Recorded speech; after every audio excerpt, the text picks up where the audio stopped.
Demolition Job is a sensitive and often richly funny play that should have been served better by the theatre syndicate production, considering the people who are involved. It's set within the graffiti-scarred walls of a school under demolition and exposes the fears and weaknesses of two men scarred by school and by life, one the former school bully, the other the former school outcast. As they dredge up old schoolboy atrocities, one thing is plain: the cycle of human demolition continues unabated into adulthood.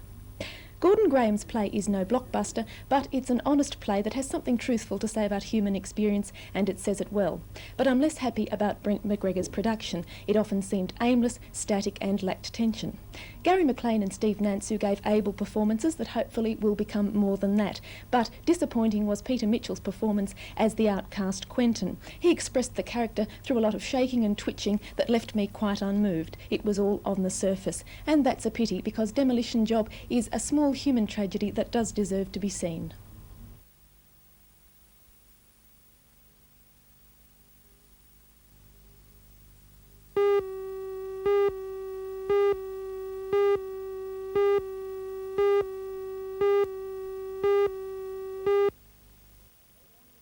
Feasible. Residents, aldermen and the owners of this site. You can't get there, Jack, you've got no access. The exchanges were No, I'm not saying one moment. You said raw deal was quoted in the paper the other day. They said to me, you can't get there, Jack, you've got... has cleared the site for agricultural use, but in doing so infringed Council's tree preservation order. Mr Gardner is also hoping to build 2 homes on this site, and further appeals are before the Land and Environment Court. Mr Gardner says he'll continue to fight him to stop him utilising this land. Meanwhile, the council has been trying to resume the site for open space purposes over the past 2 years, so trying to speed up action. To do that with the difficulties that have been caused by a number of other matters being dealt with in the Land and Environment Court, I think is to approach the Minister and see if the Minister can in some way give us the opportunity of allowing those resumption proceedings to take place.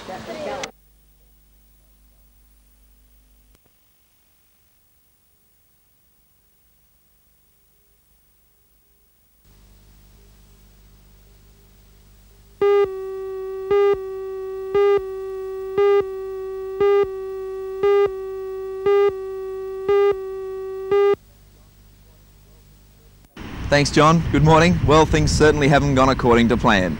The winds that were supposed to ease at lunchtime yesterday are still quite gusty, it's still cloudy, and it looks like we still have the possibility of receiving a few showers along the coast. Around the beaches this morning, waves around 1, occasionally 1.2 metres on a southeasterly swell, but conditions completely windblown, messy and choppy. For the board riders, it's southern protected corners only, Stockton, Nobbies, Blacksmiths here at Merewether.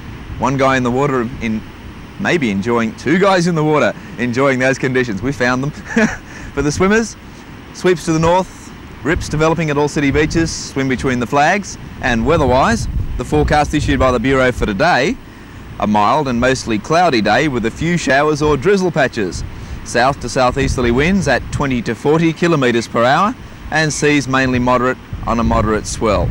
Newcastle expecting a top of 24 degrees, 28 degrees forecast for Scone. High tide coming up at 12:39 this afternoon, 1.2 metres, and low tide at 6:39 this evening, 0.6 of a metre. And the outlook for Saturday is for fine and warm conditions with east to northeasterly winds. And hopefully we'll get there eventually. Those winds will start to ease from the southeast, I think. The showers will go, I hope, and we'll have a nice fine weekend. For the board riders, waves building from the southeast at the moment around 1 to 1.2 metres, maybe going to get a little bigger. For the swimmers, take a little care and swim between the flags. 24 degrees today along the coast, 28 degrees inland. Have a great day and a great weekend. Back on Monday morning.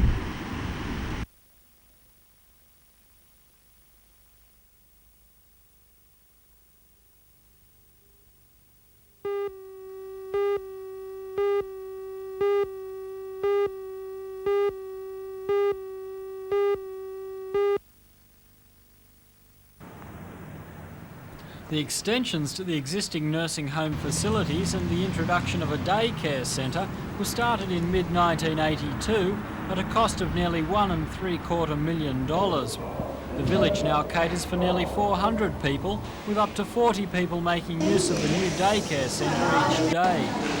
The daycare centre is seen as the first step in extending the village's facilities to the community. A large crowd was at the village for the official opening of the extensions, with the Governor of New South Wales, Sir James Rowland, making a short speech before unveiling the commemorative plaque.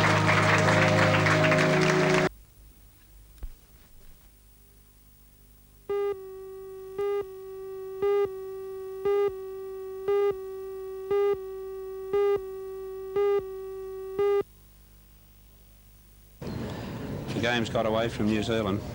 Yes, I'm disappointed for them. They started very well and they've been bowling well over the 2 weeks we've been here. Newcastle have won the last 11 innings, I think it is. Yes. And you, whilst the majority of them have only been in scoring one shots. Overall, the position seems to be that about the sixth end, Barry Salter started to click. Yes. Whilst we're not saying it's a Barry Salter final by any means. Barry's bowled very, very well. Certainly made the difference in the game. The New Zealanders to win the title because they played top bowls against us, and I think they were the best pair we played in the whole week. I think things are virtually nothing compared with Newcastle, who are just playing safe at this moment. Yeah, well, the New Zealand boy just said to us that he's finding it very difficult to control his weight as the grass is just standing that little bit, and it's made it all the difference to it. Look at this shot of Salters. Once more he's turned it into a shot.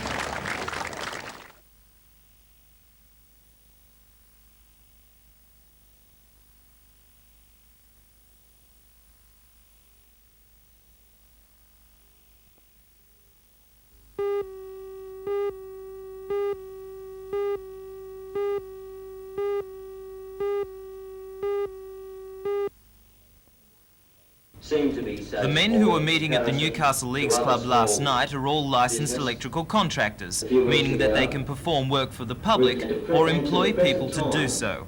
They say the viability of their business is being threatened by electricians who take on jobs for cash in hand. They say that many electricians employed by industry or public authorities such as the Shortland County Council are tempted to earn extra tax-free income in this way.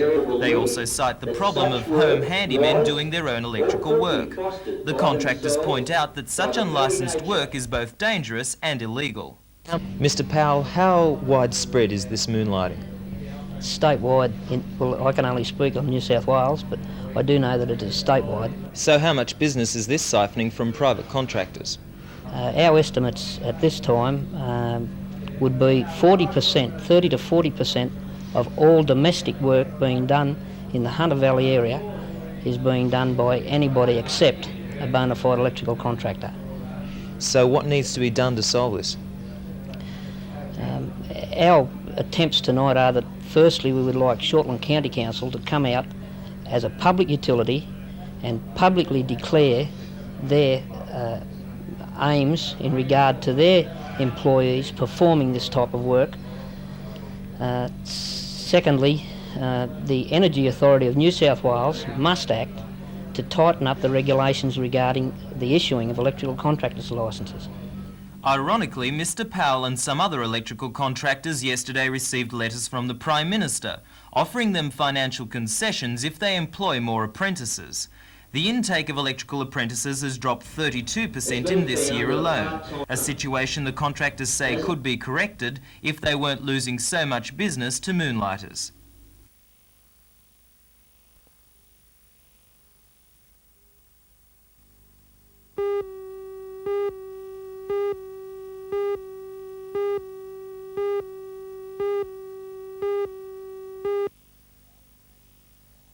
Starting on April the 7th, Saturday matches such as these will be televised live on NBN.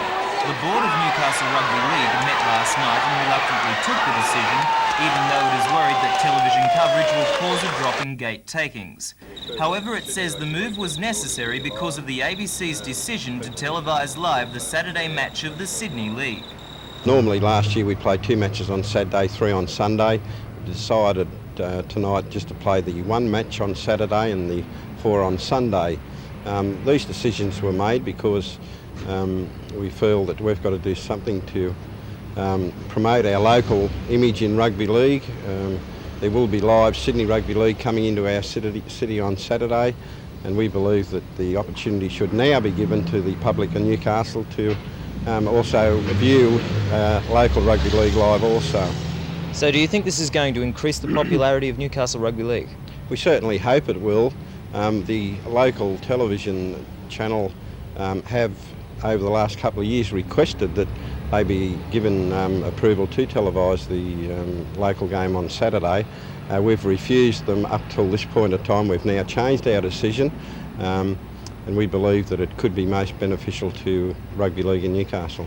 So it's a step forward for the local game? We do feel that we have been forced into it. I must be honest with this, we have been forced into it, but our clubs have got commitments to their sponsors, and we want, the same as all sporting organisations want, their local games covered, and we believe it could be very beneficial to us in the future.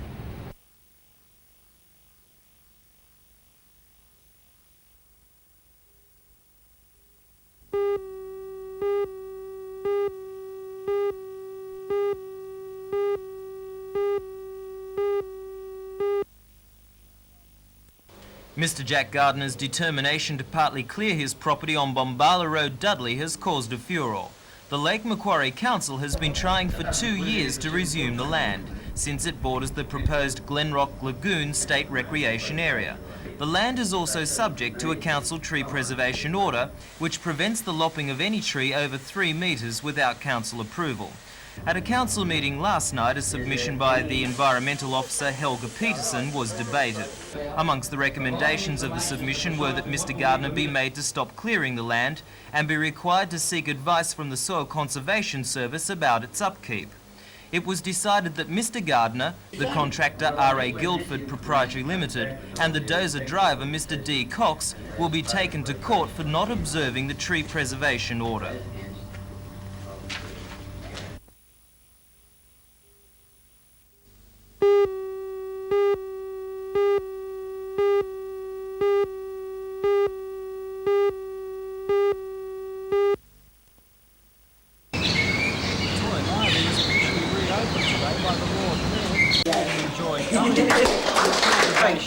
And I do congratulate Mrs Thompson. There's about 60 individual borrowers, members of the library staff and ladies and gentlemen. It is a great honour and sample a few short speeches from library administrators, and then Alderman Cummings declared the Toy Library well and truly open. For many young people, there were more important things to do.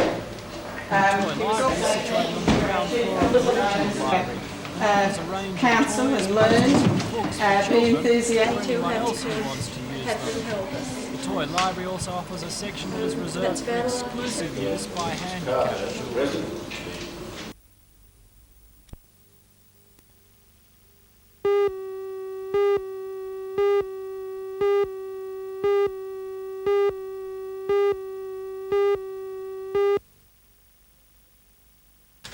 Kirsty Waite and Darren Judd have a problem most 11-year-olds don't have to face.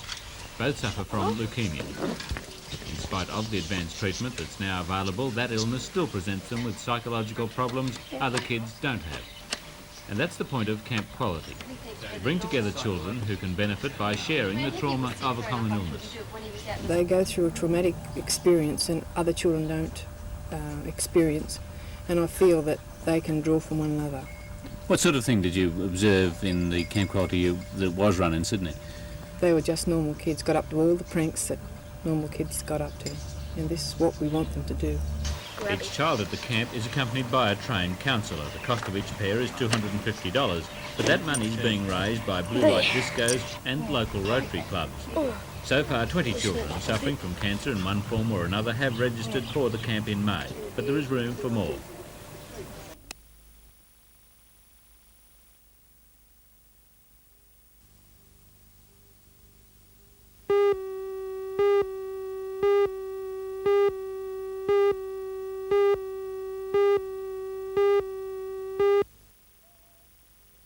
The TPI building in Scott Street is soon to make way to the extension of this park, but its present occupants won't be thrown onto the street. Officers from the Department of Youth and Community Services and the Department of Health will join 9 community organisations in the former Education Department and the former Traffic Police officers.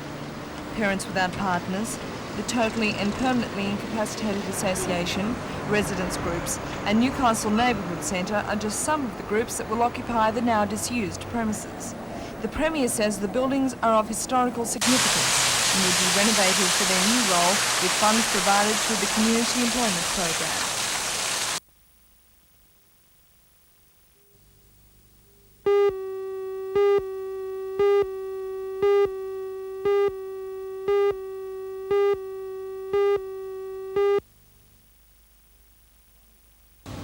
One grant of $50,000 will enable lights to be built at Adamstown Oval, and with many sports battling with other sports for decent crowds at the weekend, midweek night soccer matches at the Oval will be a regular feature by the end of this season. Another grant of $50,000 from the state government and the Newcastle City Council will be for sealing and lighting netball courts at Ryaweena Park. Member for Charlestown, Mr Richard Face, explains why the grant for netball is justified.